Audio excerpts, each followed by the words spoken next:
সুপ্রিয় দর্শক, আমি এই মুহূর্তে হুমায়ুন রশিদ জুয়েল যেখানে আছি কিশোরগঞ্জ জেলা তারাড় উপজেলা ধলা ইউনিয়নে, যে একজন স্বনাম ধন্য তখনকার দিনের 1333 খ্রিস্টাব্দের যে গিরিশপাল যে জমিদার বাড়ি, সেই জমিদার বাড়িতে বর্তমানে আমি এখানে অবস্থানরত আছি। তো আজকে আপনাদেরকে আমি সেই গিরিশপালের যে জমিদার বাড়ি সেটা আপনাদেরকে দেখানোর চেষ্টা করবো এবং তুলে ধরবো।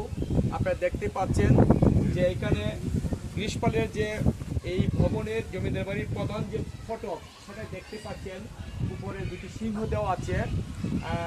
এখানে প্রতিনিয়তই বিভিন্ন দূর দূরান্ত থেকে পর্যটকরা, বিভিন্ন মানুষ এখানে দেখার জন্য আসে। একসময় এই জমিদার বাড়ি ছিল খুবই জাঁকজমকভাবে, কিন্তু আজকে এই জমিদার বাড়ি দেখতে পাচ্ছেন বিভিন্ন গাছ বা বট গাছের দখলে চলে গেছে। আজকে সেই জমিদার বাড়ি জমিদার না থাকাতেই আজকে এটার পর্যবেক্ষণ,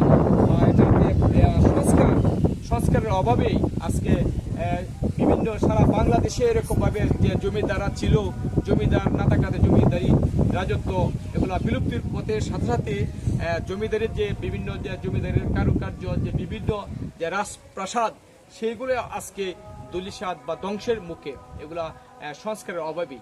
তো ইতিমধ্যে জানতে পারলাম এই ধলা ইউনিয়নের বিভিন্ন লোকমুখে যে একসময় এই গিরিশপাল ছিলেন এই ধলা ইউনিয়নের জন্য একজন তারা থানার এই যে গিরিশপাল প্রভাবশালী একজন জমিদার গিরিশপাল।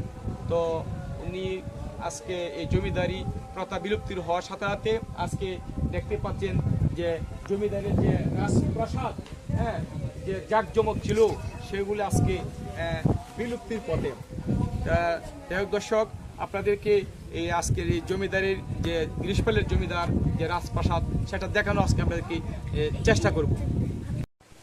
আমি এখন যেখানে দাঁড়িয়েছি সেটা গিরিশপালের যে টাকার যে বাসভবন বা টাকার যে এখানেই, মানে এই রুমেই থাকতেন জানিয়েছেন।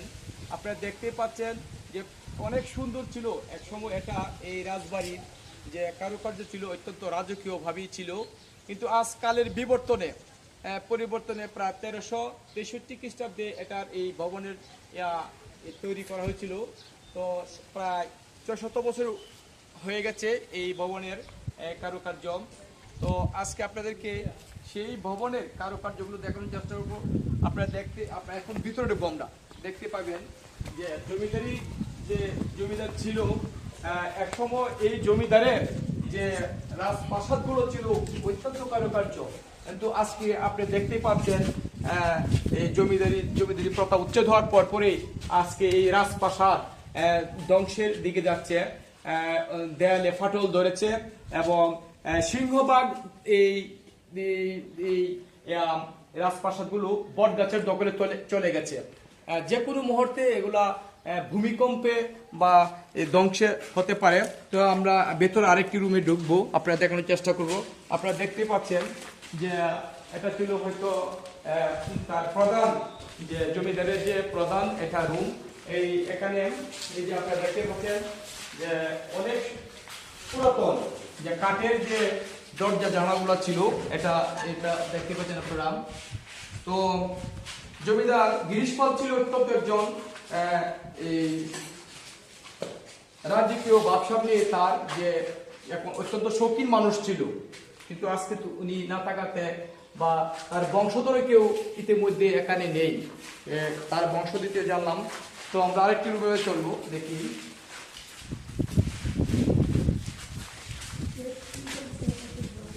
ওই যে এখানে দেখতে পাচ্ছি ওইটা একটা রুম, ওই রুমের মাধ্যমেও অনেক কিছু ছিল, অনেক পুরাতন একটি সকল রুমে বট গাছের দখলে চলে গেছে।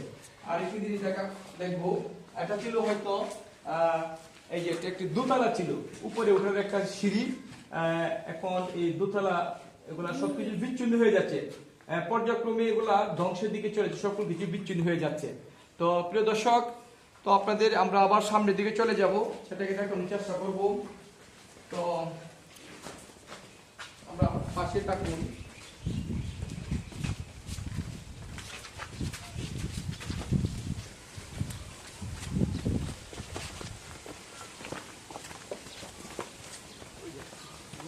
আরেকটি ভবন, অত্যন্ত সুন্দর একটি ভবন। এই ভবনটির উপরে বট গাছে ছেয়ে গেছে, আপনারা দেখতে পাচ্ছেন। উপরে হয়তো লেখাটা দেখা যাচ্ছে না, আপনারা স্ক্রিনে হয়তো আমরা দেখার চেষ্টা করবো। 1363 উপরে দেখা যাচ্ছে কিনা, একটু পেছন থেকে উপরে লেখাটা আমরা চেষ্টা করবো দেখানোর জন্য।